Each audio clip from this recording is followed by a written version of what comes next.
Good morning, everyone. Happy Tuesday. We get a fun one. I think we get a fun one today. But let's get it started with the appropriate intro. Well, the top side streets are a dangerous place, so you better tune in to a credible face like this one. Yeah, this one. And you know he's not alone, and they're coming in hot. We got a Lake so Stan and a guy who really likes baseball. I don't know why he likes baseball.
Good to see a cocaine-fueled Sawyer in the morning, you know? How's everybody doing today? Happy Tuesday. We get a fun one. Look, the numbers are already up. Usually we like slowly creep up, but people seem excited for some reason.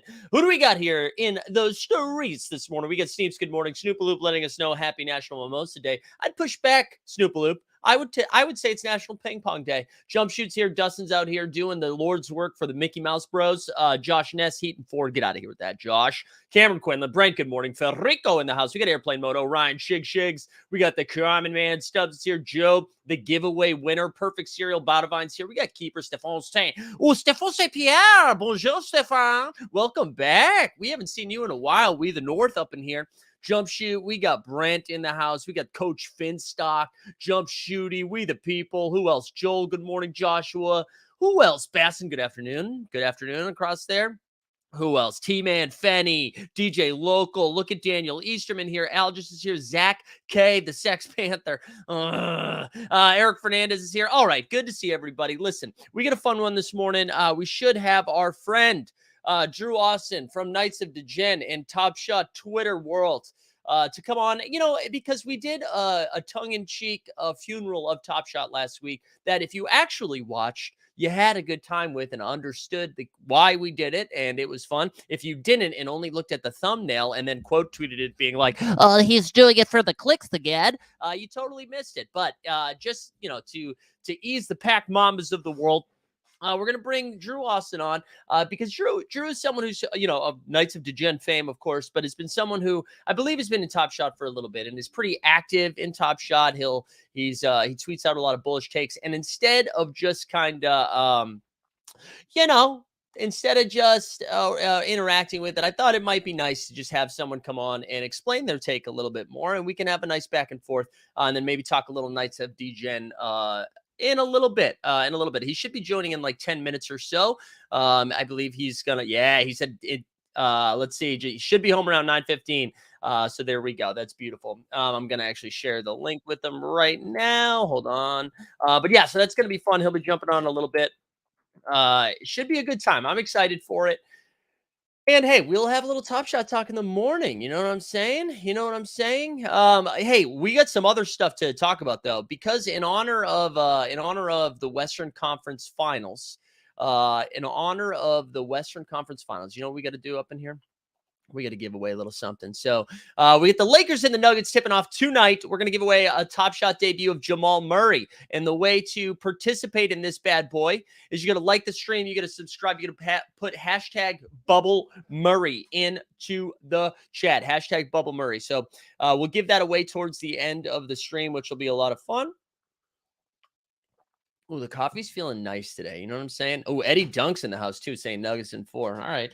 I think it's going to be a close series. I'm really excited for it. I think the Nuggets are the better team, but as I said yesterday, man, every time I've been like, yeah, Lakers are in a tough spot this round. They've overcome. So I'm a little nervous for the Nugs, but I'm really excited for that show. I mean, for that series to tip off tonight, and then we get Celtics and Heat after that. Wow, Ballers blockchain. I was about to say you must be up like really late or really early. It doesn't matter how many times we've talked about this, Steve. I'll have no idea what time it is where you are, and that's on me, not on you. Couple other things. So, right, we've got, I believe Weisberg's going to be firing up a playback tonight for the little draft lottery. The 89 Cavs will be back tomorrow night. We're going to do 89 Cavs as like a pregame show leading into Celtics Heat. And then Thursday, we'll have the NBA bit back to our normal. We'll have the NBA bit Wednesday as well. And then Friday, same thing. So that's what we got for content coming at you for the rest of the week. We've been having a fun time with it. Also, let's just do a little sub check because we're out here cooking in these streets. 9,347 subs. Ugh, or on our way to 10K, baby. We love to see it. Shout out to Steve Holt. So that's exciting. All right, let's talk a little bit. We've got the ping pongs coming tonight, right? So draft lottery. And I don't know. I'm excited for our friends. As I said, 89 Cavs on Wednesday, which means our friends Justin Catchins. Detroit basketball. Detroit basketball.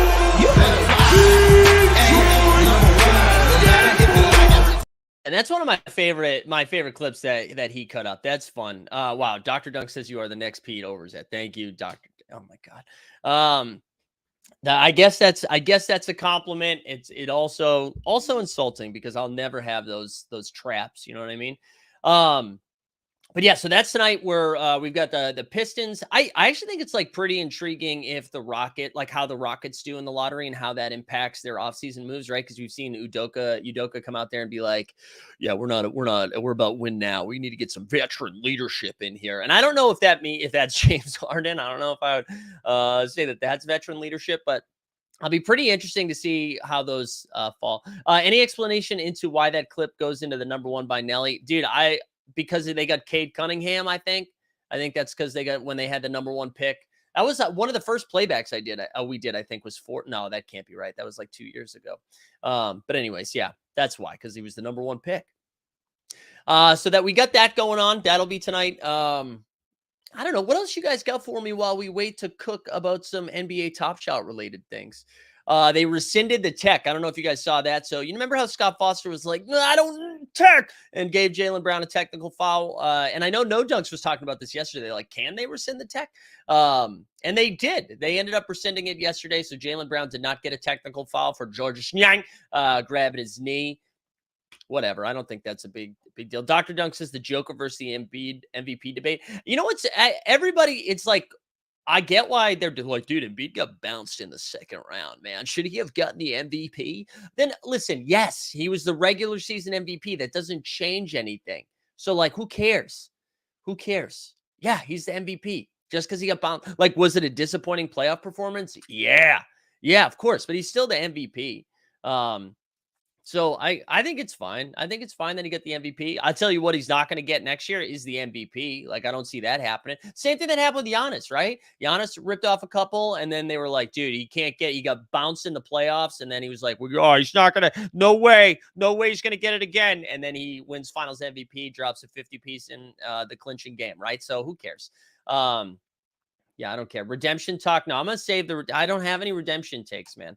I don't like what are just buy them or sell them. You know what? Here's my redemption take. Here we go. None of this is financial advice. Do what you love what you do. Something like that, right? Jumpshoot said, do the 76ers have to choose between Doc and Harden? I don't think they have to choose between them, but I don't think Doc Rivers is going to be back. I just don't know how. I don't know how you run that back. I don't know how you just like run it back. Right. So I think Doc Rivers is definitely gone. And then I think James Harden's going to be up to him. I think there's like a real possibility that they just bring him back. But it depends, too. Like, is Harden going to be willing to shave a little bit more, like save, the Sixers a little bit more money? Because if if he's willing to take a pay cut to be like, hey, we need to get one more star up in here, then maybe. Maybe. I don't know. What do people not get about regular season versus yeah, I don't know. I mean, I understand like if you had a take that you were like Joker is the MVP or Giannis is the MVP. Actually, it can't be Giannis because of what happened there. But if you're like Joker was the MVP and then you go out there and watch Embiid do what he did, you're like, wow, what a huge mistake. I don't know. I saw, and I forget who I just replied to in a tweet. King Paulus, I think, on Twitter said something about the MVP of being like, should we not have given it to Joker last year? And I think, like, even comparing to, like, Jokic was out there running around with Austin Rivers, right? Like, that's very different than what Embiid's roster was. So I don't really think that's comparable, but whatever. Let's do a couple of plugs too. Right. So our actually I'll save that. I'll say that. What time is the lotto? I think the lotto is that the lotto at 8 o'clock? What time's the first game? It's usually like right before the first game.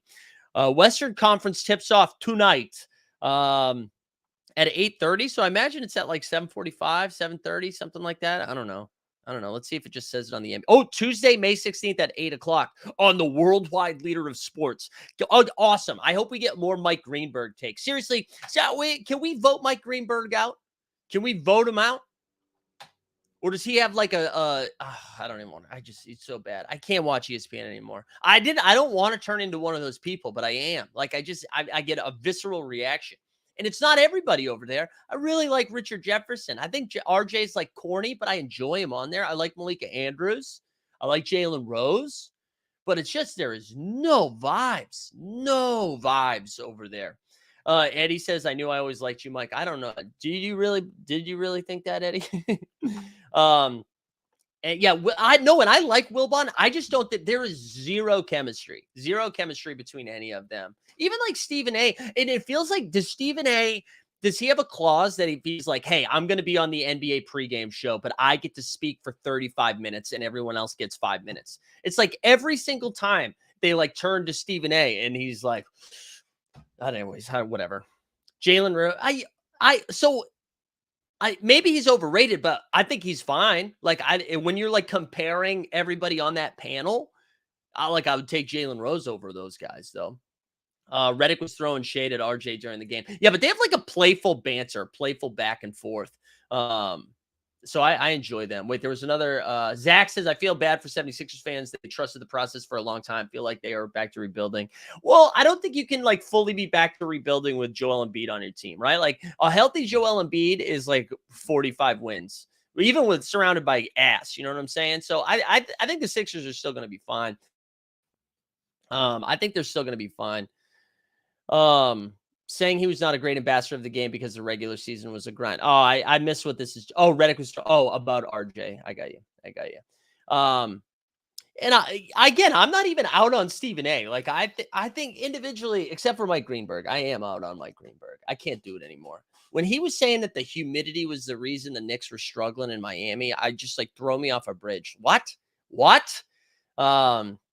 Yeah, who gets the next sit down with John Morant after this winds down, right? After we move on to, so like the first time he gets suspended for a couple games, makes a quick trip to Florida, which fixes everything. And then has a conversation with Jalen Rose. And he's like, yeah, man, never again. Hashtag not me. Who gets the next sit down? I think we should be able to vote on that. We should be able to vote on who gets the next sit down, and we should get two options. We should get like, or we should vote for two different things. We should get like the one that would be good, and then the one for content. And I think Dream Shaker should get an option. Boards to buckets. He should go on boards to buckets and explain himself. I think that would be a good one. Galen Barkley is pretty good. I don't think we need to do Tucker Carlson, although it would be kind of funny if it was on whatever Twitter TV is going to be. No, it can't be Mike Greenberg. Mike Greenberg's going to be like, no, it can't be Mike Greenberg. I can't do it. No, not Team Hold. I don't think I'm not good enough for that. I'm not good enough for that. DJ Vlad. What about Dick Vitale? I started following NBA alerts. Do you guys? I think it's called NBA alerts, and it just tweets out when when NBA people follow or unfollow different basketball media people, and I think it said John Morant unfollowed Dick Vitale. I think that's what or somebody just recently unfollowed Dick Vitale, and it made me wonder, like, what had to happen? What had to happen for you to be like, "Oof, I'm no longer a type of dandy, baby"? Like, what happened before? What needed to happen to be like, I can't follow Dick Vitale anymore? Anyways, it's a great account. Most of it I don't care about, and then every once in a while I'll give you a gem. Gilbert Arenas Fenny is perfect, especially partnership with Underdog, right? He's on the Underdog Network right now. Sign up for UnderdogFantasy.com using promo code HOLD, HOLD, for a 100% deposit bonus match up to $100. But I would watch that. Gilbert Arenas, Josiah Johnson, fired up. Yeah, get Weisberg. Weisberg's another good option. I like that. Steven Jackson podcast would be good. Tandy's what? I worked in a small office with DJ Vlad. What? Ooh, Top Shot Tony is a good one. Top Shot Tony's been dormant, even though he tweeted out "I'm back" the other day. Top Shot Tony also updated his banner photo. I don't know if you guys saw this. Let me see.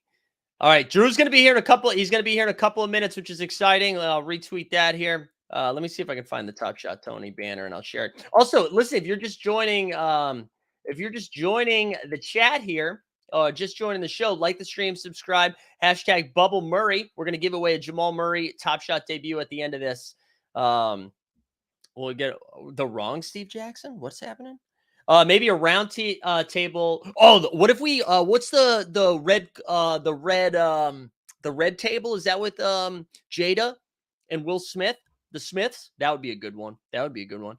All right, hold on. Let me go back over to here. Oh, look at all these different. So, did you guys see Top Shot Tony's new banner? I thought this was a good banner. We are sorry. We apologize. We were actively working on the resolution. Do you know what? I actually thought this was like a pretty funny reply from Top Shot, because this was a reply about somebody was like, "You didn't even apologize," and that made me really laugh. That made me really laugh. Oh, that's right. I forgot that's your last name. Yeah, let's have Steve. Let's have Steve do it. Hacker says, oh, wait, what? For the okay. I know I'm not worried about a partnership, Hacker. No, it's gonna be fun. Oh, we got a Bandy setting. Good morning, buddy. Yeah, Drew's gonna be here in a few minutes. He's gonna be here in a few minutes, so get excited. But yeah, like the stream, subscribe, hashtag Bubble Murray. Excited to talk about Top Shot and get some questions ready. I've got some stuff. I got some stuff ready to ask. But if you guys have questions that you want answered, and I want everyone to act like adults. Every once in a while, we bring a guest on here. People bring out their razors. No razors today. Okay, maybe snap bracelets. We could do. Everybody can get one snap bracelet, but that's about it. Yeah, that's a great idea. We the people. I think that would be a fun one. It is funny though, with the John Morant discourse, I found a lot of people the first time around would be like, "Oh, guys, everybody's overreacting. Chill, chill, chill, chill, chill." And then this time, that same group of people are like, "Actually, he's bad," which I think is funny. It's just what the discourse around it is very funny. I don't know if you saw Tim McMahon, Ben McMahon, he was on both the low posts, which it was funny. Him on the low post, Zach Lowe, you could feel like the radar was getting a little high, and Zach Lowe like curbed it. He was like, let's because he was calling him a child. He's like, I don't know, which I appreciate as being a host of something. I appreciate watching someone feel like it's getting too much. But then he was also on the Hoop Collective, the Brian Windhorst and Tim, I think it was Tim Bontemps. And he said he called the Josh and he called them and one and duns. He said the John Morant one and duns is what he called his shoes, which I thought was really good. And then he had a little flow about Jordan Poole. It was just a fascinating experience. Highly recommend both of those podcasts. Those are really, really good. Those are really, really good. But yeah, he called him a child. It was watching Zach Lowe trying to like keep the temperature down was really, really good. First, we're not mad at you. We're just disappointed. Second time, dumbass. Yeah, that's fair. That is fair. I'm team Ja, double standard and racism. I don't know. I mean, I'm sure that is the case for some people. I don't want to speak for everyone's perspective. I don't know what the double standard is in the NBA, with that. You know, I can't think of any other times that this has happened where the NBA has been cool with it. Outside of Austin Reeves' nickname being AR-15, I can't really think of another thing to tie that together. But I'm not saying that's not the case, but I'm not aware of it anyways. I'm not aware of it. Ooh, shout out whiteboard. This is a great callback, Fernandez. We haven't had a whiteboard joke in a while. That's a great callback. Let me just make sure I'm not missing anything else over here. Okay, no, I should be joining us in a second. If Luca flashed a gun after being reprimanded, I'd be angry too. I don't think it's racial. Yeah, I don't know. Not mad at Ja, just his selections as friend. No, dude, but that's the thing. You saw the friend, like when the video is going, the friend like catches it and then immediately like moves his phone down. Listen, I'm not, this isn't the defense of the friend, but at some point, maybe it's on Ja, right? As Michael Jackson once said, who's not problematic at all. I'm at the man in the mirror. I'm a change away. I should have had the lyrics ready to go, but I don't know. I'm a big fan of taking accountability for your actions. Looking at you, Roham. I don't know. I think he should be held responsible for his own action. If Eli Manning was shooting a Bud Light cans, people would be cheering. Uh, I mean, but that hasn't happened. Like, give me an example of it happening. I don't know. Initials don't always make great nicknames. For an aircraft, AR-15 is a stretch. Yeah, I agree. I think Austin. I thought Austin Reeves had a nickname too early. I think you have to be either really good or really bad in order to have a nickname. However, I do think he's earned it in the last couple of weeks.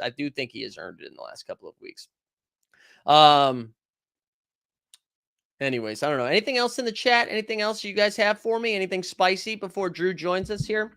He did tweet it out, so he is coming. Which I'm excited about.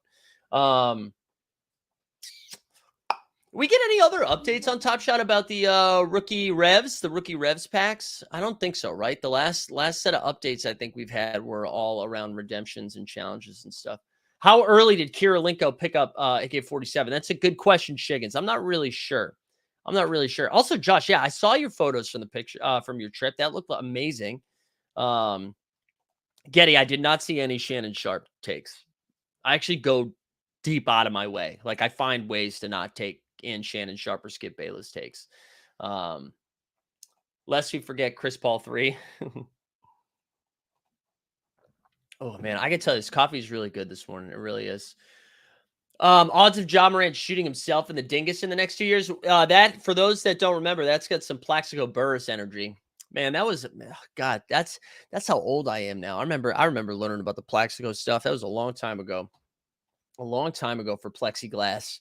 I was a Plaxico Burress fan too for a while. Sharp was good. All right, I'll check out Shannon Sharp. Yeah, but like Jack, at what point does Ja have to be like, hey, maybe we don't do it? Like, he definitely knew they were filming, right? They knew they were filming. Yeah, I don't know. They knew they were filming. I don't know. All right, Top Shot Tesla, let's go. Top Shot Tesla always has perspective. I enjoy seeing him. It's a much bigger issue than the incident. Certain people brandish guns and are seen as threatening. Others use them as photos for Christmas cards. Oh, yes. No, totally. I totally agree with this. Right? Like, without getting super political this morning, because, the times. Yeah, like Christmas cards go around and everybody like they're Irish holding their guns. But what's different is, I mean, yeah, you know what? I'm not even going. You're absolutely right. But I tell you what, if Austin Reeves sent out a Christmas card like that, there would still be an issue. All right. Enough of that. We don't have to talk about Austin Reeves. We don't have to talk about Ja Morant anymore. At least in the Instagram live era. You know what I'm saying? All right. We're excited. I'm excited to have our special guest on. We're going to bring him. You know him from the Knights of Degen, from Top Shot Twitter, from NFT NYC. You know him from everywhere. We got Drew Austin on here. Drew, what's going on, man? What's up, buddy? How we doing? Good, dude. Thanks for coming on, man. I know you. Anytime I invite someone and I'm like, hey, can you come on in the middle of a work day or like the morning time? It's never ideal. So I appreciate you making some time. Nah, it's all good, dude. I just got back, dropped the kid off quickly, and hopped on. Nice. Well, hey, I want to get into it because I know we both have a hard out at 10, and I just kind of want to talk Top Shot a little bit. So, and just to set the context for some of the people that might be watching on the chat or you as well, we did a show last week that was more tongue in cheek, just calling it the funeral after like after the pack drop last week. And really, if people watched the show, it was more just kind of like reminiscing on the good times that have been had, right? And more of like, again, tongue in cheek. But again, a lot of people saw the thumbnail and they were like, "Oh my god, here comes the Fud King." But I wanted to almost like provide the other side of the conversation a little bit, because and I'm not like Captain Fudd, but I do think like having someone come on who has been pretty bullish on the platform, even through the bear market, would be helpful, and just to kind of get your takes on some stuff. So I guess like that was a long preamble to just get you to talk on the show. So sorry, but I'm curious, like what was your introduction to Top Shot before we get into like the current times? Like what was your introduction to it, and how long you been messing around with it? So I got in early. I read this article that was written by one of the investors. It was one of the what's his name? The guy from Union Square Ventures. The name's escaping me right now. He wrote this great article about NBA Top Shot when it first came out. It was probably like in the end of the summer, maybe early fall of 20 or 20. What is it? 20? 2021? 20. Probably 20. Yeah. So it was 20. I checked it out. It was probably one of the first. So let me give you context first of all. Yeah. I've been in crypto since 2013. I started buying NFTs actually in 2018. So I got in pretty early. I've been a collector of things my whole life. So I liked, I have everything from like action figures to sports cards to, autographs to artwork, whatever it is. I've always just been a collector. I gravitated towards that. So when I started finding out about the blockchain about, a decade ago now, the idea of digital collectibles was like the thing I got really excited about, because I thought certificates of authenticity were like kind of bullshit. And I was like, it would be like a digital, like transparent, kind of like proof of scarcity and provenance made a lot of sense. Yeah. So I kept my eyes open. I ended up finding Super Rare. Super Rare was the first like art marketplace that I saw start doing digital art collectibles. Started buying art on there in 2018, got started. Then I see Top Shot come around, and I'm a huge sports guy. My first pack that I opened, I said, "Holy shit, this is the future." That was it for me. I've had like 3 moments in Web3 that were like these really powerful moments where I saw the future. And it was like the first time I owned a piece of art on Super Rare, where I felt that same feeling of like excitement and ownership that I feel if I buy a piece of art. The second one was when I was like really excited to see what I was going to get in the NBA Top Shot pack. And then the fact that I could flip a card I didn't want in 30 seconds, like I've never sold anything, dude. I don't go to eBay and like, what am I gonna do? Bubble wrap some shit and go to the I just like don't want to deal with that. So I never sell anything. Yeah. I mean, that to me too, that was like the thing that clicked the most for me as well. Like it was so hard to figure out what something was worth, and then what even the process was to like move off of something to get something new. And like the immediacy in which that could happen really like scratched an itch for me when it was first introduced to me. Totally. So that was really powerful. The third was actually winning a couple races in Zed Run. I thought that was really incredible experience too. Yeah. In the early days. So like, anyway, so I got into Top Shot, and I remember like it was around like the holidays, like Christmas. It was like around the Christmas holidays, New Year's. And I was telling my friends, I'm starting to buy like, these like more expensive moments, like putting $1,000 into a Zion rookie, like a cosmic Zion, or a I spent like $1,500 on a Ja Morant hollow. And everyone's like, dude, you're fucking nuts. What are these things? And then honestly, within about a month or two, the whole thing just took off. Absolutely blew up.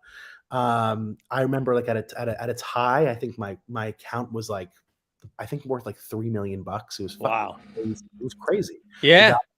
And it was a lot of fun. And and I remember I was doing like, and people were like, "Oh, it's not real." I'm like, I remember I took a dare from someone on Twitter to sell $100,000 worth of moments in a week. And I ended up selling 140,000 in 4 days. Wow. It was just super liquid. The space was awesome, and it was a lot of fun. But my thesis always was always consistent. Like I've always felt that when it comes to collecting, when you're a collector, things in most things that I've ever collected, they grow in value with age. I mean, like I have more Ninja Turtles, like I have in the boxes in my downstairs, and like those keep going up. Like, what did I pay, $5 for them when they were kids? Or like maybe over the years I've paid 20 or 40 or whatever.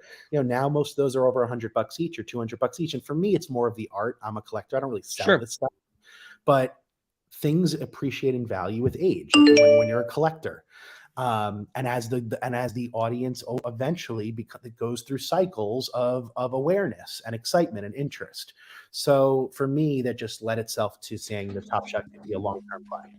Yeah, I totally get that too, right? Like I think there is a level of impatience from both people who like love it and are frustrated with it, that it's just kind of like, man, like the idea, like, yes, I get that it's a collectible, but I'd also like the collectible to be worth more now instead of having to wait 20 years. Like I Of totally course. I'm like aware of that behavior as well. I guess like where I kind of wanted to pivot to a little bit, and I appreciate you sharing all that, is kind Yeah. of like, are you at the point now where you're like, that is my thesis of all of this, so I actually kind of don't care, but like, for lack of a better way to explain it, Yeah. don't care what's going on right now in that sense, So because it's like, this is a collectible, so I'm totally. worried about the long term. Yeah, so I don't give a shit about the ups and downs and the day-to-day bullshit that everyone tweets about every time they make a move. I just don't Mhm. care. Like, listen, I think that it is totally normal in a space with very little precedent, where there's no one. First of all, for all the ups and downs, Top Shot's still probably the most successful NFT ever sold. Mhm. And if it's not number one, it's probably top three. I don't know the exact numbers, but it's up Sure. there. And it's also not only just been the most successful consistently over the past couple years, even in the downturns, still remains successful in sales and activity and revenue, but also it's historical. So it has like a lot of these pieces. Like I'm a big CryptoPunks guy. I think CryptoPunks are one of the best things that you can own in the Web3 space and from an Sure. investment perspective. And why? It's not because of their utility. They don't do shit with it. I actually prefer that they don't do anything with it. It's because of the history and the provenance behind it. It was one of the first, and is really recognized as the pioneer of the PFP movement. And when we look back in 10, 20 years from now at the digital art and digital collectible revolution, there will be a section on CryptoPunks. I also think that NBA Top Shot was the most influential company that has driven adoption of Web3. Period, bar none. There was no one else that's compared. So when you start to think about the story of NFTs and digital assets and digital collectibles, and we're not going to be going towards a world that's less digital. Mhm. Apple's going to be releasing their VR headset soon. Like, we're going more Right. and more into a digital world. Like, NBA Top Shot is part of the history, part of the story, and part of the foundation of and pioneers of this space. And I think that all they have to do really, really now is survive. And is survive. I believe, like I say that to most of these companies right now in this it's a terrible market, Web3. It's a very difficult market Yeah. to be successful in. And you just got to survive and build for the future.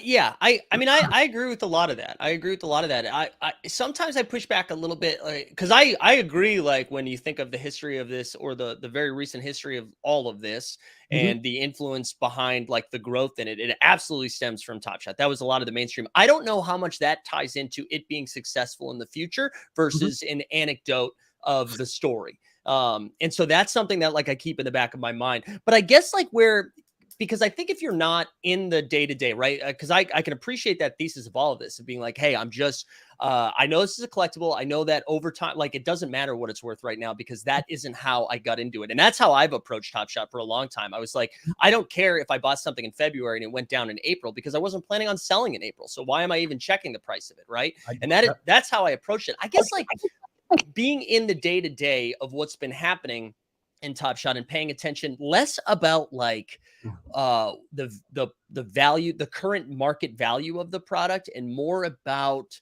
the way that they have moved infrastructurally and leadership wise over the course of the last couple of years through this downturn. I think Mhm. that's where like I've had more red flags. It's not a belief that like NFTs are dead. It's not a belief that like the partnership with the NBA is going to absolve. It's more that I just don't know how much faith I have in the current team. And I don't mean like the people putting out blog posts and curating the moments. I think they do a great job. I think like the Sure. team that we actually interact with does a great job. But I think like based on their it's been a lot of like zigzags of like, oh, this is what we're doing now. This is what we're doing Yeah, now. yeah. This is what we're doing.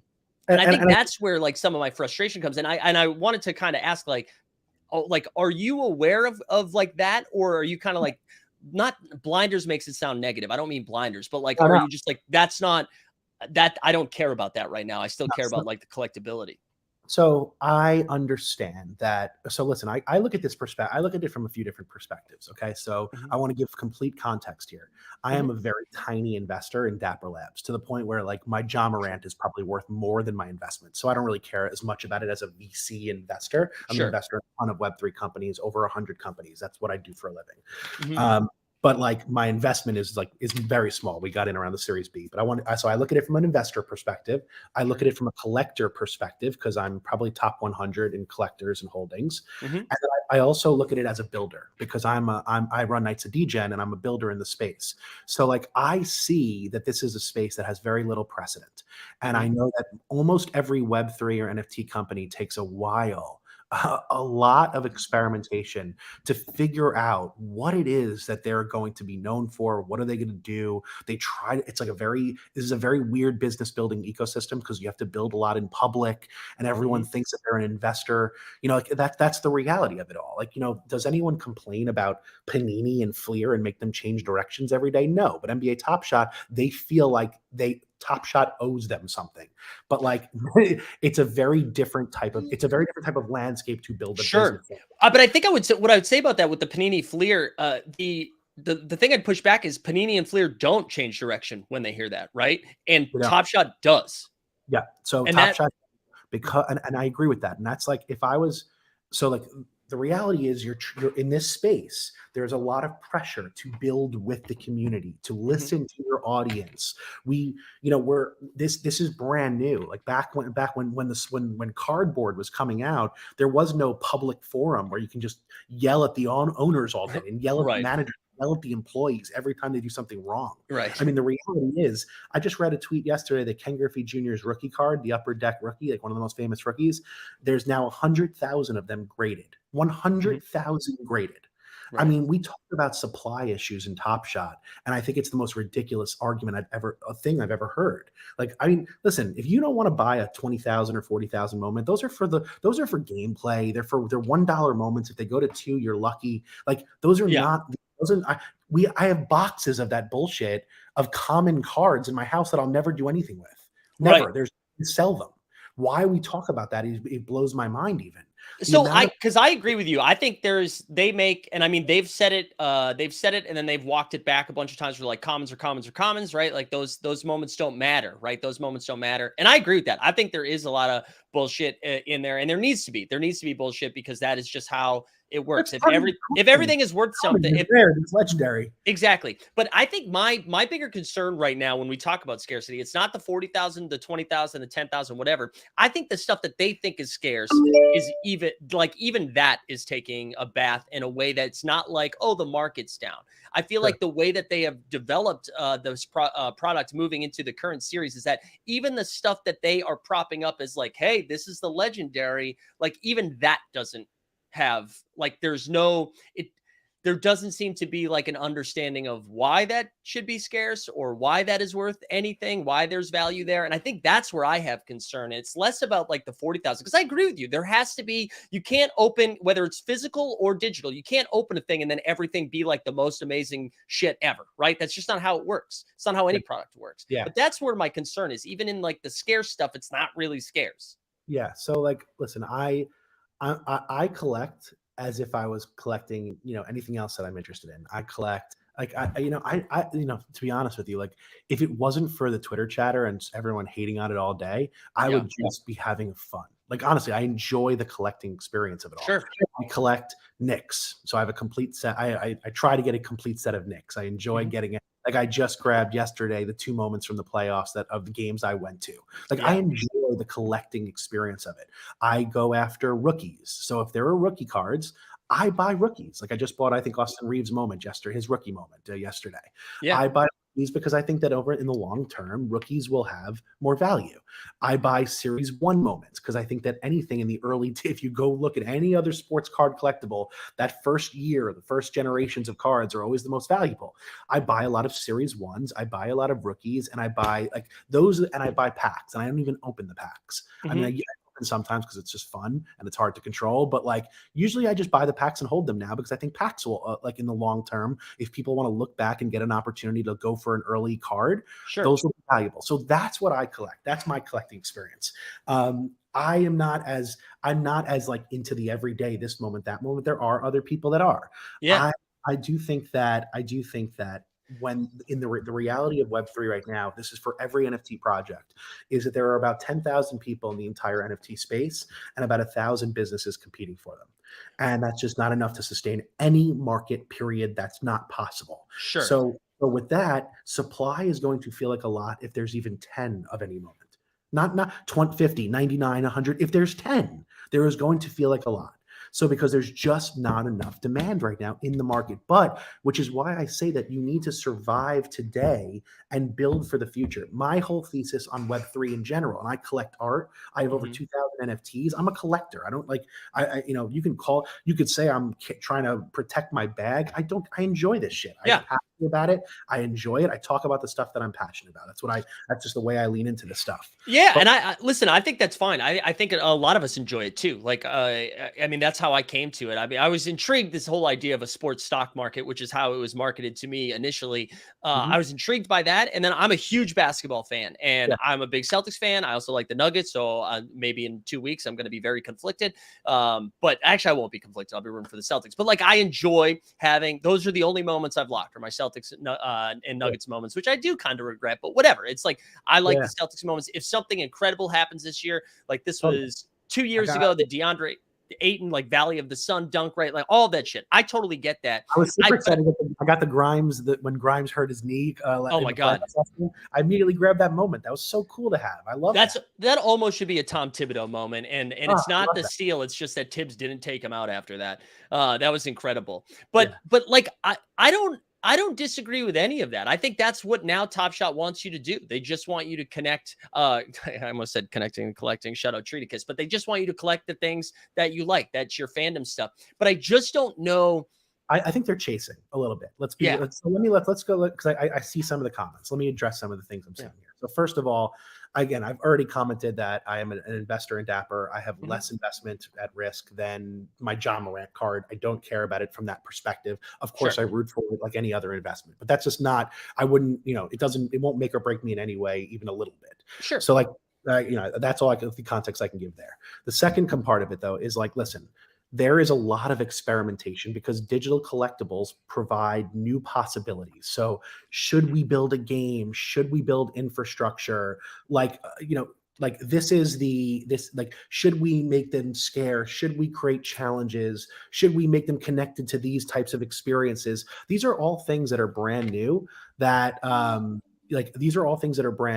and they are like things that we have no idea if they're going to work or not, or if they're needed. Now, if it was up to me, the things that I value, I wish they let all of the game building, challenge building. I mean, challenges are fine. Let them do them every once in a while. Fun, but like, I think they should leave that to third parties, allow third parties to build that type of stuff, and just focus on creating scarce, rare collectibles. I totally agree with that. I think should be in the bulk, make tons of fucking common moments, and let common fucking people that want to collect common moments enjoy that and have fun with it, or not, or use them for games that third parties people build, whatever you fucking want. For me, I want to be able to collect the rare and rookies and the great, the LeBron point scoring record moments and things of that nature. And that's what I think they should lean into.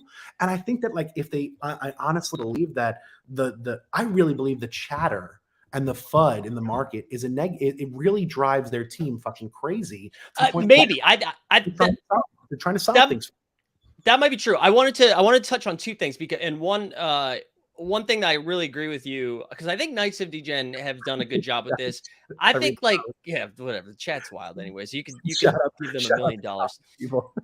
But I think Knights of Degen has done a really good job with this, right? Where you guys figured out what you were good at, And then you just like leaned into it, because I think like early on you were doing a couple of different things, and then you were like, no, we know we are people that like love sports and sports betting, and we enjoy grabbing a drink, right? Like that's how I would target that audience. And you guys figured that out, and you were like, let's just do that and be great at that. I think what Top Shot can't figure out yet is they're like, we're touching a bunch of different stuff and not doing anything well. And I want to go back to one other thing that you said too. I agree, right? It's beta, we're early, they got to test stuff. I don't think Web3 is an excuse to be bad. Do you know what I mean? Like Web3 is an excuse. Sure, you can use that to be like, it's time for us to test some new stuff, see what works, see what doesn't. But I don't think that can be used. And I think so many times it is. It's like, well, listen, we're building on the fly. We're going to figure out where we're going. Web3 is not an excuse for shitty leadership. And it's not an excuse. And like, yes, there's room to test new stuff out. But I think so many times, like we've seen them being like, hey guys, in series 4, we're all about scarcity. It's going to be hard to get packs. And then time and time again, they've reneged on their word. And again, that's not at the people who are like curating the moments or putting the blogs out, but it's because you're having people up top just like fire out statements. And now people who are now overworked and underpaid because they laid off like half of the staff, which I know is something that happens in startup culture all the time. But when you lay off 60% of the staff, and now you have a leader who's out there just firing out takes, they all now have to scramble to make this thing work. And then they are now the ones answering the questions of like, well, hey, how come you guys said this thing a month ago and now it's completely different? Or like, I don't know. And I think that is where like, that is my concern about the product. My concern isn't about the collectability, the concern, I mean, a little scarcity. It's not about the NBA licensing. It's about the people up top having an unclear and fuzzy vision. Okay. So I think that when it comes, like, listen, I've been around startups my entire life. Since I was 19 years old, building startup companies. It's all I know my entire life. Like, if like there's going to be a point where if like the reality is, I know that like Twitter hates on leadership like crazy and all this terrible stuff about leadership and Roham's the worst person in the world and blah, blah, blah. The reality is that like Roham's been very, very successful in Web3, and he's been a pioneer, and he's been a builder and a creator, and he's been a leader, and he's built one of the most successful businesses in all of Web3. And I think that like, yes, like he is trying to figure this out like everybody else. I think he's under a microscope that no other operating leader in any other startup I've been around ever in my life is under, because of the public nature of building in Web3 and building in public. I think he's made mistakes. I think he can improve communications for sure. The reality is that like if in the future, I think that like Roham's very successful. I think at the point where he thinks he needs to bring someone else in, if he feels that someone else can do a better job than he will do it. I don't think that he wouldn't do that. I think he would do what's best for the business, because he's a very smart guy. He's very successful. He knows what he's doing in this space, but he's really trying to figure out. I think there's a lot of again, I do think I use the word experimentation because every NFT project goes through this period. Absolutely. And he's gone through it at a much more kind of like at a level that's a lot closer looked at, and with more at stake, with more capital, more investors, licensing deals with the NBA that are under scrutiny to the deepest degree. So like his experiment, like where I can go out and do a lot of things at Nights of Degen and take experiments and swings because I don't have to worry as much about some of the deals that he has in place. He has to make sure he's worried about every one of those deals with every move. So everyone's like, go do this. And he's like, well, no, maybe I have to do this because on my deal with NBA. Who knows what the details are that he's having to face? So like the reality is this, I look at it as, I think that there is a journey here. We are in the year 3 of this startup, which is still a startup. I mean, every other thing is an NFT project that's not a startup right now. I think that the cool part about it is that he gets this nice advantage that I think every series you can come in and almost start fresh. Like next series, he can come in again, and that's going to be a big next year with Wemby coming in, and like, I mean, that opens up an entire new opportunity to start fresh again and learn again and take more swings. And guess what? All the haters are going to come out in droves and try and buy a Wemby. They're just going to do it because they still, although they like, I'd rather as an owner, I would rather have everyone hating on my project every day than ignoring it and I'd take that any day of the week, any day. Yeah. Of the week. I mean, and that's I believe LG pointed this out in a recent newsletter. doing something right, right? He's evoking emotion. He's got to be doing something right here. He can't be doing it all wrong. I know the leadership, he gets crucified on Twitter and stuff like that, but he's not doing it all wrong. Like there was a lot of things that he could have, like, I think it was the right decision to not release that game. He said he was good. They were building a game. They, you know what? They said, you know what? We're Oh pulling it yeah. back. No, There I was don't. no need for it. There's no need for that. Let other people build games if they so choose. You're build an amazing card. I remember there was the cardboard industry was, I think, was worth about $6 billion. Okay, I think that was what I remember reading. Sports cardboard industry. NBA Top Shot, you layer in the trend, the blockchain technology. Don't forget about the leadership and all this stuff. Simply the fact that you can make one click sales and have so much more volume and frictionless transactions and sell low end moments and high end moments and all this. That market is, I believe, 5 to 10x potentially bigger.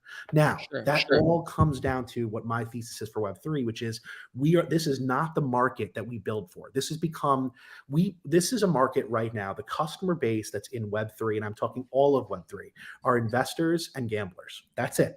These are not gamers. And unfortunately, in Web3, most of us are building for gamers because we're building for people that'll participate, that want to enjoy a little the nuance, enjoy the complexity, have fun playing the game that we've rolled out for you to enjoy and collecting. This is not what this market's made up of today. So in the next 12 to 24 months, when the big IP and gaming companies come in, like the Pokemons or, Magic the Gathering or if Grand Theft Auto brings a game to the blockchain and you are able to steal a car and then go sell it for $5,000 on OpenSea and then all of a sudden be like, holy shit, this is what gaming's like now. I could do this.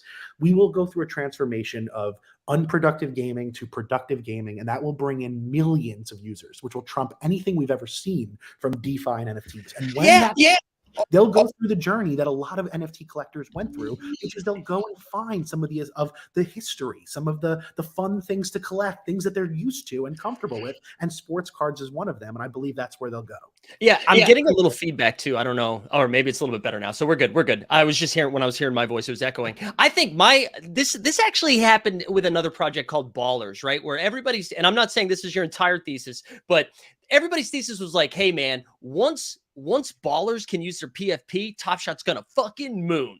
And then I'm like, if that's your thesis, just buy Top Shots. So, right, like why would I buy a product that needs another product to succeed before it can? And that's kind of how, like, as you were describing that, why is my faith in Top Shot reliant on somebody else creating a game that's going to bring people in?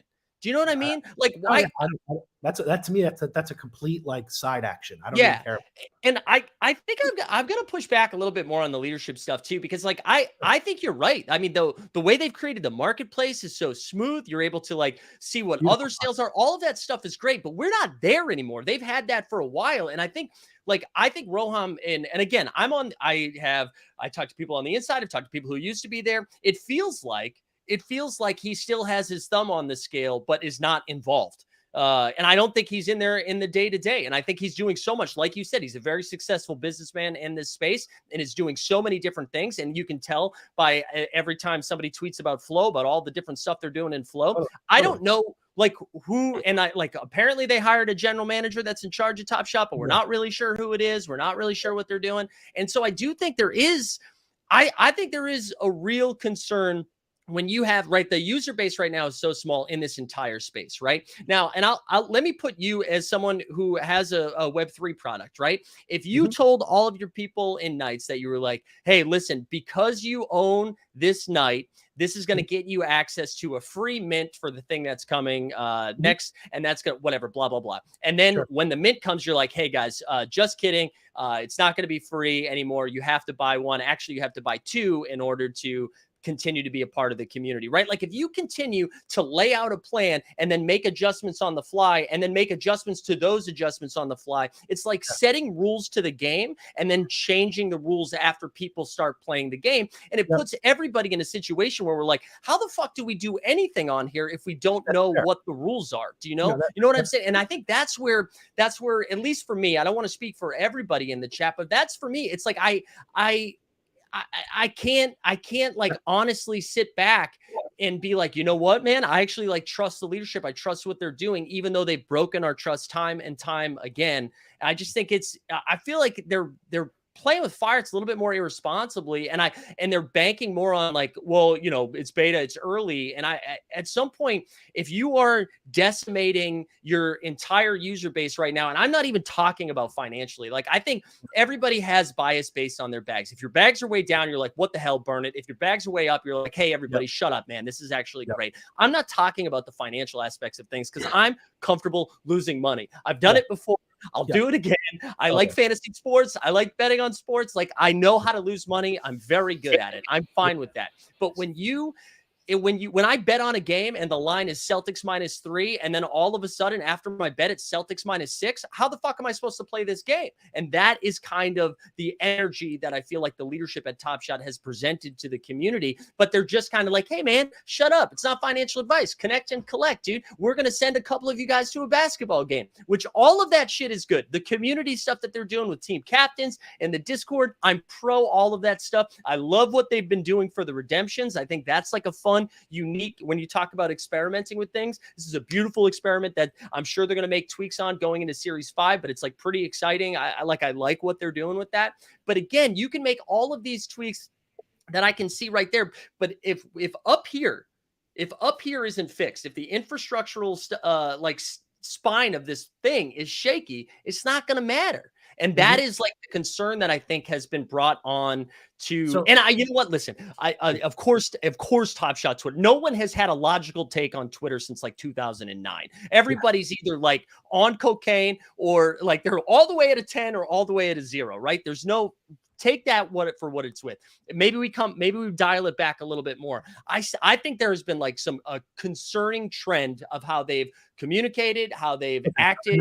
That's where I think so like, here's where I go. I'm with Knights of Degen. I'll tell you like the way I think about it as a builder.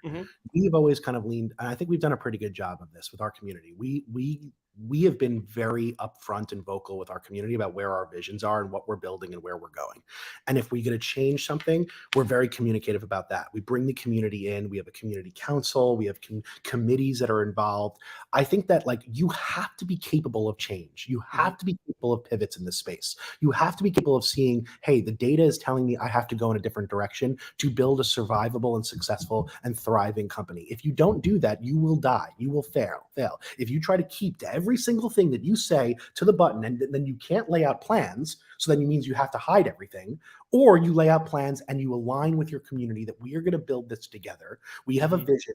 We don't know if every step that we're taking is going to get there. But we know our North Star.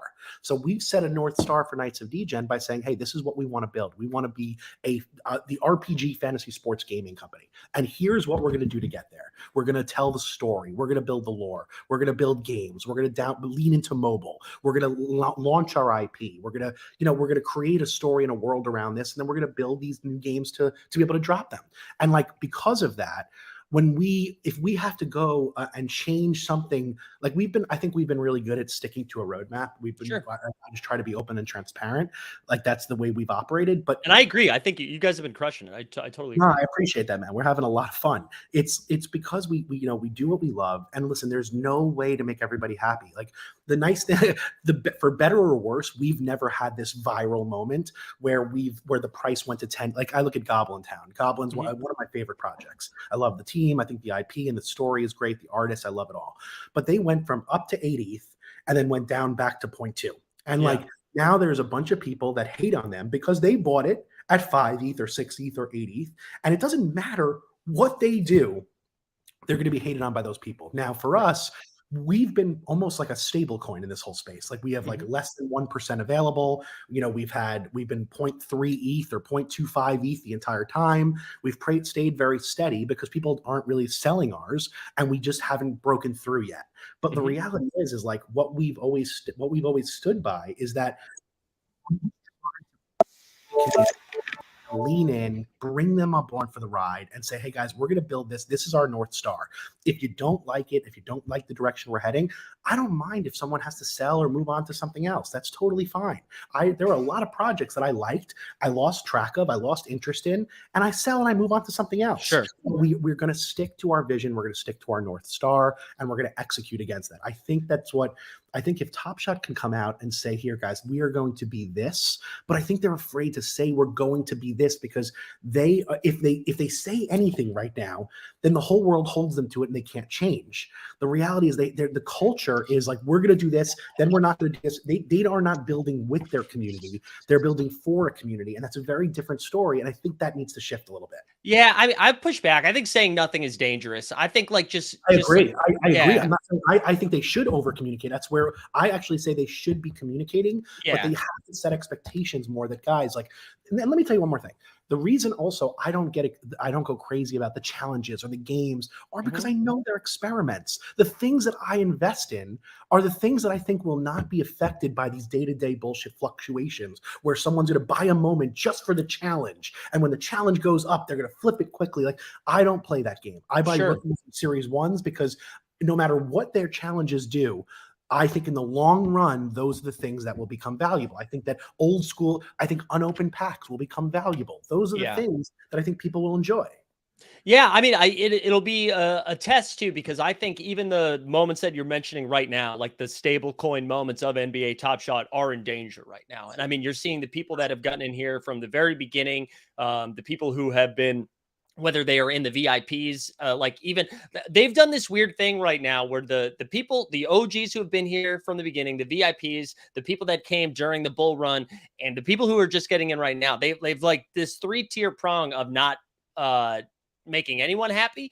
And maybe that's just like financially related, right? But there is, I do think they're in this like dangerous spot right now where they are going to have to find a way to, listen, go ahead. I hear you. I'm looking at the comments. What is NBA Top Shot? NBA Top Shot are digital sports card collectibles. That's what they are. And I think that's what they've always been. Now they try to experiment with the capabilities of blockchain technology, but at the end of the day, they are digital basketball cards. That's what they are. They're not anything more than that, guys. And if you don't, and if you can accept that or you can't, but like the experimentation part should stay. They have to keep experimenting with this new technology to see what it can do. Absolutely. I think the experiments are. And I'm sitting here answering questions from the comments right now, but then they're saying, why should anyone care? Sorry. Why would anyone care about regular sports cards? They're art, they're collectibles, there's fandom. It's the same reasons you collect art. I have autographs all over my wall. I collect that stuff. Why should I care? Because I think there's both emotional and collectible and financial value to it. That is why people care. That's why people care. And we're buying and you're buying it in a time where there's not a user base there to create this bump in price, which is all most of you care about, which is the bump in price. And the user base is not there right now. So that bump in price is not going to happen today. There's just nothing they could do. I don't care if they do everything you guys say they do. It will not bump in price because the audience and customer base is not there today. So you will not get what you want. So you either have to be patient and appreciate the journey, or you have to leave. And then one more thing. I'll listen. I'm also pro. I'm pro. Like, if you hate this thing, get out. Like, I'm totally fine with that. I think, but the people that are tuning in don't hate the thing, right? Like, I think the people that are engaging don't actually hate the thing and are rooting for the thing, because if they hated the thing, they'd be out. They'd be out. But I wanted to one more thing, and then I'll get you out of here. I know I've already gone over my heart out. Yeah, I'm gonna push my meeting 5 minutes. Give me 1 second. Sorry about that. I'll give you one more thing. What's your take on, like, in this current market dropping, and I know they postponed, but initially the plan was 2 legendary packs within 2 weeks of each other, hitting you for $4.99 each. Like, what are your thoughts on that? I thought the packs were too expensive. Yeah. I thought the packs were too expensive. If it was up to me, and like, again, there are a lot of things that I would do differently. What I would do is I would create one pack price that's probably, I don't know, 30, 40, $50, something like that. and have all the rares, legendaries, and commons mixed in, so everybody has a chance of getting any one of those, and that's it. And you get excited for your pack collecting. It means that you can have more cards in one series of one pack drop. It doesn't have to be broken into 3 different pack drops. You can have more packs available because now you have all the cards in one. But I think that $495 is just way too much money for a pack. I think that's crazy. Yeah, I thought that was pretty wild. There's no need for that. There's no need for that. Yeah, It should, like if it's somewhere, I don't know the exact price. It should be maybe 50, maybe $100, but let all of those be in the same pack. I want the person who can afford to buy a common pack get a shot at getting a legendary. I think that's part of the fun of pack collecting.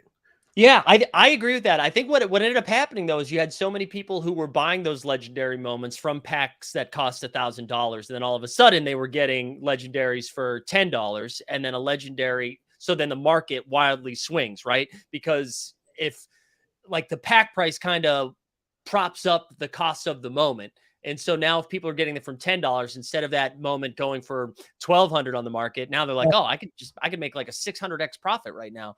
Yeah. Yeah, like I don't know.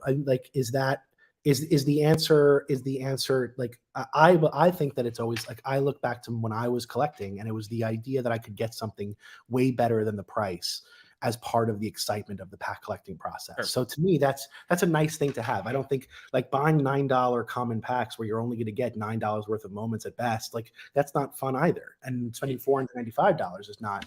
Yeah, like I mean, I don't know. Listen, I'm with you. I'm with you. I thought the loot packs were very interesting. I was excited to see the experiment. I mean, at the very least, it's worth experimenting. This is all brand new. If it doesn't work, it killed the market. Like, give me a break. Everything is like everything kills everything. Yes, they're still here. They're still doing very, very well. The reality is, experimentation is yes. I am definitely someone who likes to take risk and likes reward. Same. But I like the fact that you can. I think that the gambling part of it is part of what makes packs fun. I think people like that stuff. Yeah, I just think I think when you experiment with something that shakes the infrastructure of what you've built so far, I think there can be consequences to that will take a very long time to work itself out. And I think that's where we're at. I think that is where we're at right now, where certain decisions were made, whether experiments or not, over the course of the past 12 to 18 months. Because listen, we could say that the market overall is down for a long period of time, but it's been like 24 straight months of it going down, right? And that without a little not a lot of movement that was happening. So I don't know. I just think I'm going to keep banging the same drum that I've been banging for like 18 months. And I do think like leadership matters. And I think when you're bouncing around in the way that they have been, it just creates this air of uncertainty and lack of trust with the ever shrinking user base that they currently have. It's also a known thing that, listen, consumers in this space are very good at being able to point out problems and very bad at pointing out solutions. And that's just the way it is. That's the fact. But like it's very easy to see every flaw with every single thing out there. But it's like it is very hard to build a sustainable business in this space. And I think that I know no one has any empathy for the business and the big. These are startup companies that are trying to do something new. They're pioneering, they're building, and they're also advancing the entire market forward. We are sure. There's anyone who's in Web3 right now, in my opinion, this shouldn't be about competition. This should be all about how do we push this space forward? How do we do great things to push the space forward? And I think that a lot of the you can tell usually a builder from from someone who's like in the space creating versus someone who's just consuming. It's like it's a very different beast, and like there is an empathy that I have for any builder in the space, because I know how difficult it is to build something that succeeds and thrives in this market where there's such little of a customer base and there's so much microscopic pressure because you're supposed to build in public. Sure. So I think there's something to be said for that, but like I just wish everyone was kind of all in on supporting each other in this space, because I think it's a lot of opportunity here to do. I'm going to just say two things. We'll wrap it here too. I'll get you out of here. And first, two things before I say what I was going to say. We'll wrap it up and I'll give away the Jamal Murray. One, thank you so much, dude, for being willing to come on. We'll have to do it again next time. There's a big bubble up about something.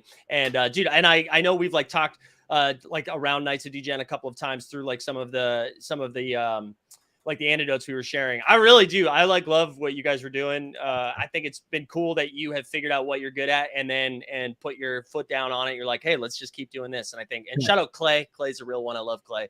Yeah. So I appreciate you coming on. But the two things that I want to end with, and then I'll get you out of here. I'm just going to reiterate what I said before. I think like I'm all for experimentation. I'm all about the Web3. We're early. I just don't think it should be used as an excuse or a veil for just being bad. Like I don't think poor leadership is an excuse for No, for absolutely Web3. not. It's an excuse to experiment, and Yeah. that's what that's And, what it's, yeah. that's And the then extent of it. and I'm all for this like building together stuff too, but it reminds me when people, I used to work in education, and education like famously underfunded, and I was working at a college, and they were like, hey, listen, we need you to step up, work a little late on Thursday because we're family here, right? We're family, we're all helping each other out, we got each other's back. That's awesome, but also like an abusive mindset in the sense of like, you want me to create stuff for you, I'd love to be compensated for it. Like, why am I giving you free labor? You know what I mean? Like, it shouldn't be the responsibility of the community to go ahead and be like, and I know like the VIPs have been out there and they've had like tons of things for like, here are some thoughts and whatever. Like, I would love for like the thought leaders of this space, for the people that are employed, the people that are bringing in all of this money and moving this product forward. I would love for them to hire the capable people to be able to take this product to the next level and not relying on Donkey Dick 48 on Twitter to come up with a solution, you know? It ain't going to be anyone in the comments, that's for sure. But the reality is, Yeah. they have the resources. I believe in the team. I believe in the fact that they have every bit of opportunity to make this thing successful. And I think that time is on their side. I think the reality is like they are one of those companies that have more than enough capital to be able to stand the test of time. And I'll tell you, true. I've spoken to the NBA, specifically the people in charge of these projects, because I'm like trying to talk with them with Knights of Degen. They love Top Shot. Like it's been a very successful endeavor for them. They had like, so all the bullshit hate and that they're like we don't even know about they're very happy with the NBA with NBA Top Shot. And they know it's going to be a rocky road and ups and downs, but like overall, this has been a thriving experience. Well, based on the numbers that we've seen after pack sales, I can understand why the NBA is happy with how it's going. You know, of course. Well, that's their listen. If not that's their job. It's part of the job to be able to make it to like they have to satisfy their number one partner. Yeah, but that's almost like saying the IRS is pumped with how much taxes they rolled in this year. Yeah. Like, you know what I mean? Like, so I don't want to give them too much credit. I'm just saying simply that like people think like, oh, the NBA is going to take away the license and blah. No, blah, blah. no, I don't. Yeah, I don't. There's no reason for them to do that. It's another FUD story that people like to create. Yeah. I know. Anyways, all right, man. I really do appreciate seriously taking the time, and I'm sorry for keeping you 11 minutes late. Anytime, buddy. Holler at me again. Take care, Drew. Bye, guys. All right, that was Drew. I do think we think a little bit differently on this stuff. I appreciate the chat too. Hey, listen, and if you guys didn't know, like the stream, subscribe, #Bubble Murray. We're going to give away a Jamal Murray Top Shot debut. Let's actually see how much it's worth now. And then what we can do, we can play a fun game tomorrow. We can see how much it's worth tomorrow. Let me see. Jamal Murray. What's that Jamal Murray going for? Bubble Murray, the Western Conference Finals tip off today. Excited for that. Let's do the Top Shot debut. All right. Oh, God, I did it again. All right. The Jamal Murray currently is at $44. Dude, maybe we just do an MGLE. No, we're not going to do an MGLE. MGLE is only $99. $44. I appreciate I know the chat was angry. Also, I feel like sometimes the chat's like, hey, man, you need to go harder. Do you guys know how conversations work? I do it. And listen, I appreciate getting other people's perspectives. I think it's helpful to see where like the bull case is going, you know, when people are pretty excited about stuff. I'm always interested at why they think that. And I appreciate his transparency in saying that he was invested in it, because I was going to ask. Yeah, I don't know. I disagree. I mean, you guys know how I feel about leadership. Maybe it's because I went to graduate school for leadership development. I am a master. Maybe it's because of that, but that stuff rings loud in my ears when you can smell it. You know what I'm saying? It rings loud when it smells. What am I saying? What exactly was his bull case? Listen, I'll say, if your whole thesis on this whole thing, and this is what he started with, I actually was fine with this, because this is kind of what I was saying. If your whole thing is that I'm going to buy a moment, I'm going to buy a collectible, and I'm not going to think about it for 25 years because that's not collectibles take 25 years to be worth anything. Sure. Go for that. That's fine. That's fine. But I think if you are in the day to day, if you are messing around, and I think we learned too, like Drew's not really in the day to day, right? That's because that's his case. He's like, I'm going to buy debuts and rookies. I'm going to see you later. But if you're not in the day to day, maybe the leadership stuff, the infrastructure issues that have been made apparent again by all three tiers of people involved in this platform, maybe you're not noticing that because you're not seeing it. So, anyways, man, I'm sweaty, dude. I'm sweaty. I need to put some deodorant on. That's how I'm feeling. Hey, I appreciate everyone being here this morning. So last call, like the stream, subscribe, hashtag Bubble Murray. Appreciate you guys being here and hanging out. I hope it was therapeutic, cathartic. I don't know. I know I have therapy later today. I'm excited for that. But we'll be back. I think we're going to have some playback tonight. Some playback tonight for the NBA draft lottery. So tune in prior to tonight's game. Otherwise, I'll see you guys tomorrow morning for another episode of the NBA Bit. Here we go. We got 69 entrants. Nice. Winner, winner, chicken dinner. If you win this thing, shoot me a DM. I'll get you this moment tonight or tomorrow morning because I got to go get it off the marketplace because mine is locked, baby. Top Shot to the moon. Daniel Easterman makes his return because we were talking about Top Shot. Good to see it. All right. We did it, y'all. We did it. Everybody go get a mimosa. It's Happy National Mimosa Day, as always. As always, appreciate y'all being here. Have a great rest of the day. Top Shot to the moon.